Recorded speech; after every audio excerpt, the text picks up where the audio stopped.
Nicole Tsai is a member of the new federal state of China. That organization's mission is to bring down the Chinese Communist Party as well as root out Communist Chinese Party, the Chinese Communist Party infiltration into the federal government.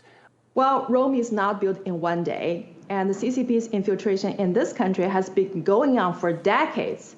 And we saw that those congressional members and former senators and former U.S. congressmen are coming from both parties, from both aisles. And this is a natural result of America's long-standing policy toward the communist China. That is a policy of condoning and appeasing.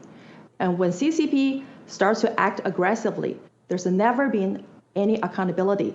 So why would you expect the CCP to stop aggression when there's never ever been any accountability or consequence? Nicole, how did we, as the most powerful nation in the world, the United States, and even with Joe Biden at the helm, I still believe we are, how did we get to a point where the Chinese have such influence inside the United States government? Well, it's money. Politicians look for votes and money, and the CCP knows how to deliver that. So that's why the CCP has established so many front organizations in this country, directly controlled by the CCP's central leadership in Beijing.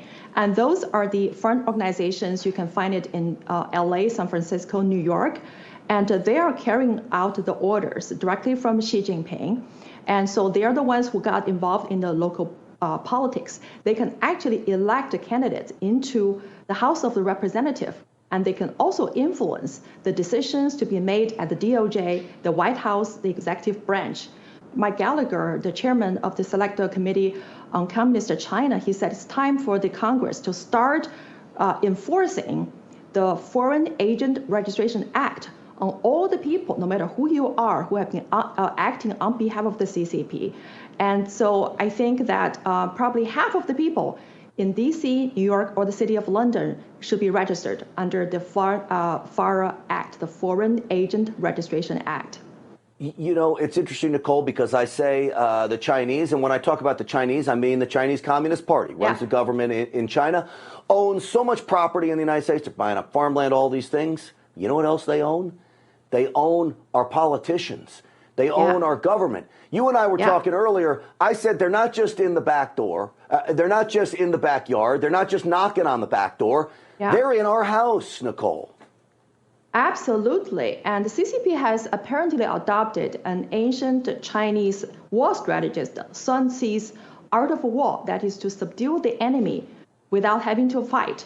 So this is not about a warfare using the kinetic military confrontation. The CCP has weaponized the U.S. federal government agencies, the U.S. justice system, the DOJ, FBI, IRS, and SEC to launch an assault on the U.S. Constitution and to take away America's liberty and freedom. So this is like winning a war without fighting. And so America is still sleeping. And I urge the U.S. Congress to launch an investigation into CCP's enemy number one, Moscow's case. Moscow is now facing more than 70 lawsuits brought against him by the CCP, by Xi Jinping and Wang Qishan in Beijing. The CCP want to destroy Mr. Moscow and the movement that he's been leading to take down the Chinese Communist Party because Moscow knows how to take down the CCP. Well, anybody that's powerful is going to go after them. Is probably going to be in the crosshairs of the Chinese Communist Party. And then you look across governments. Is it just the federal government, or have they infiltrated themselves into state legislatures and state houses across the country as well? I'm very sure, because if you look at another Daily Caller article, and that article was investigating into how a mayor of a city in California, his name is Stephen Shan, now he was alleged to be a member of the CCP's front organization, part of the CCP's Intel group. So imagine this guy has been elected into a mayor in the city of California.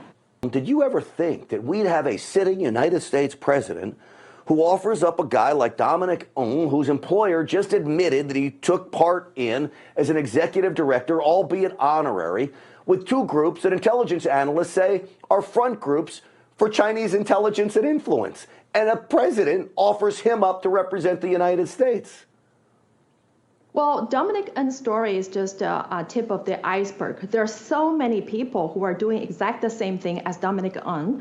For example, you just mentioned the story about the American proxies for CCP in keeping TikTok in the United States of America. There were former powerful U.S. senators, U.S. congressmen, and congressional staffers from both aisles.